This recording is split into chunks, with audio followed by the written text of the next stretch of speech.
प्रिय दोस्तों, please subscribe my channel. कृपया मेरे चैनल को सब्सक्राइब कीजिए।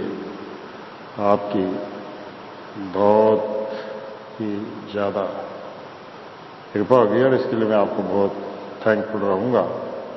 और प्लीज़ लाइक भी कीजिएगा और हो सके तो बेल आइकॉन भी दबा दीजिए।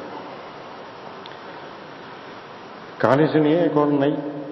एक गांव में गोपू नामक एक बड़ा धनी किसान था। उसके पास काफी धन दौलत थी, मगर वह बलदर्जे का कंजूस था। लेकिन यह बात गांव वालों को मालूम ना थी। लोग उसके बारे में कहा करते थे कि गोपू बड़ा धर्मात्मा है, अपनी पंक्ति में किसी को भोजन कराए बिना वह कभी भोजन नहीं करता। यह उसका दैनिक नियम है। क्योंकि हर दिन दोपहर को खाने के पहले गोपू द्वार के सामने खड़े हो जोर से चिल्ला उठता, आज मेरे साथ भोजन करने के लिए कोई मेहमान नहीं आया। पर गली में कोई साधु सन्यासी अचानक हाथ चल निकलता तो गोपू का झट भीतर जाकर दरवाजा बंद कर लेता। एक दिन सोम नामक एक गरीब आदमी अपनी पत्नी के साथ ले जीविका की खोज में उस गांव में आया।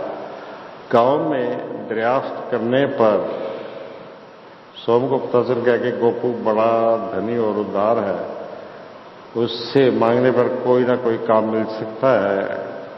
सोम ने गोपू के पास जाकर अर्ज किया कि उसे तथा उसकी पत्नी को कोई काम दे दे तो उससे मिलने वाली तनख्वाह से वे अपने दोनों का पेट भर लेंगे और जिंदगी भर उसकी चाकरी करेंगे। उस वक्त गोपू के चारों तरफ गांव के कई कंजूस बैठे थे और बुजुर्ग बैठे थे।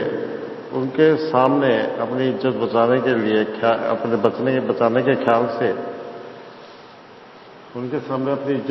ख्याल से गोपू ने सोम को उसकी और उसकी औरत को काम पर रखने का मान लिया, मगर उसने उस वक्त तनख्वाह का निर्णय नहीं किया। गोपू के मकान के पीछे एक टूटी फूटी झोपड़ी थी, उसमें सोम अपनी पत्नी के साथ रहने लगा। सोम घर के बाहर का काम देखता और उसकी पत्नी बर्तन मांजने, कपड़े धोने आदि का घर का काम करती।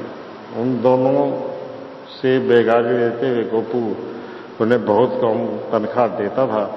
वह तनख्वाह सोम और उसकी पत्नी को खाने भर के लिए काफी न होती थी, इसलिए वे लोग कांजी बनाकर उसमें थोड़ा नमक मिलाते और मिर्च के साथ अपना पेट भरते थे। पर वे दोनों हमेशा प्रसन्न रहते थे। गोपू के घर में कभी खाना बनता ना था और बचता भी नहीं था। गोपू की पत्नी इस तरह खाना बनाती कि एक दाना भी बचता ना था। यही बेगारी और कहीं करते तो कम से कम पेट भर खाना मिलेगा, इसलिए चलो कहीं और चलेंगे, सोम की पत्नी ने कहा। सोम के मन में भी गोपू के घर को छोड़ जाने का विचार था, मगर वह जाने के पहले गोपू को अच्छा सबक सिखाना चाहता था, इसलिए वह अपने क्रोध को गोपू पर प्रयास के रूप में प्रकट कर देता था। जब भी वह खाने बैठा तो अपनी ओर से कहता, अरे क्या खीर बनना खत्म हो गया, जल्दी ले आओ, चीनी जरा ज्यादा डाल देना, साथ में 2 केले भी लेते आओ। सोम की औरत ये बातें सुनकर कांजी में थोड़ा नमक मिला देती और 2 मिर्चें लाकर उसके सामने रख देती। हर रोज सोम का यह चिल्लाना कि खीर और केले लेते आओ गोपू की पत्नी के कानों में पड़ा। खीर का नाम सुनते ही उसकी जीभ से लार टपकने लगी। जब से वह ससुराल में आई थी, उसने एक बार भी खीर की गंध तक नहीं ली थी, केलों की बात ही क्या। इसलिए सोम की बातें सुनकर वह ललचा उठी। आखिर उससे रहा न गया, उसने खीर की बात अपने पति से कह दी। गोपू को भी बड़ा आश्चर्य हुआ कि उसकी समझ में न आया कि थोड़ी सी तनख्वाह देता हूं, उससे वे पति पत्नी कैसे खीर और केले खाते हैं, उसने सोम से पूछकर जानना चाहा। दूसरे दिन जब सोम काम पर आया तो गोपू ने इधर उधर की बातें सुनकर पूछा, सोम तुम्हें कोई तकलीफ तो नहीं है ना? सरकार, हमारी जिंदगी में कोई जिंदगी है, तकलीफ क्यों ना होगी? सोम ने जवाब दिया, अरे तुम क्या कहते हो?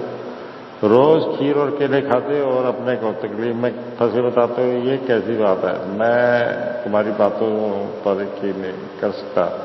सच सच बताओ, गोपू ने फिर पूछा।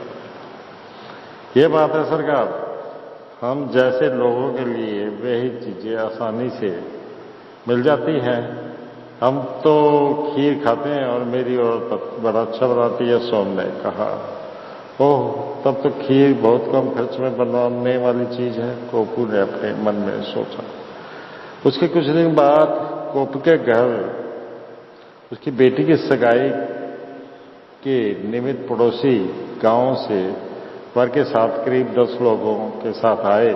उनको देखते ही गोपू का कलेजा धड़क उठा। उन सबको दावत देना जरूरी था, पर क्या किया जा सकता था? उस खर्च से बचना नामुमकिन भी था। उसी वक्त गोपू के मन में एक विचार आया। उसने सोम को बुलाकर कहा, अरे सोम, सुनो, तुम तुरंत बाजार में जाकर खीर के लिए आवश्यक सारी चीजें खरीद लो, और साथ ही तुम रोज खाते हो ना, ऐसे केले भी खरीद लो। यह खीर तुम अपनी पत्नी के हाथों से बनवा दो। याद रखो कि खर्चा ज्यादा ना हो। गोपू को सबक सिखाने का सोम को अच्छा मौका मिल गया था। वह बाजार जाकर थोड़े से सामान खरीद लाया। यह बात अपनी पत्नी को गुप्त रूप से सुनाकर मेहमानों के लिए रसोई बनाने का आदेश दिया। मेहमान शादी की बातें पक्की करके खाने बैठे। गोपू की पत्नी परोसने के लिए लजा गई और सोम की पत्नी को ही परोसने का काम सौंप दिया गया। सबको पहले खीर परोसो, गोपू ने आदेश दिया। सोम की पत्नी कालजी का बर्तन लिए एक एक पत्तल में कालजी नमक तथा मिर्च परोसती गई।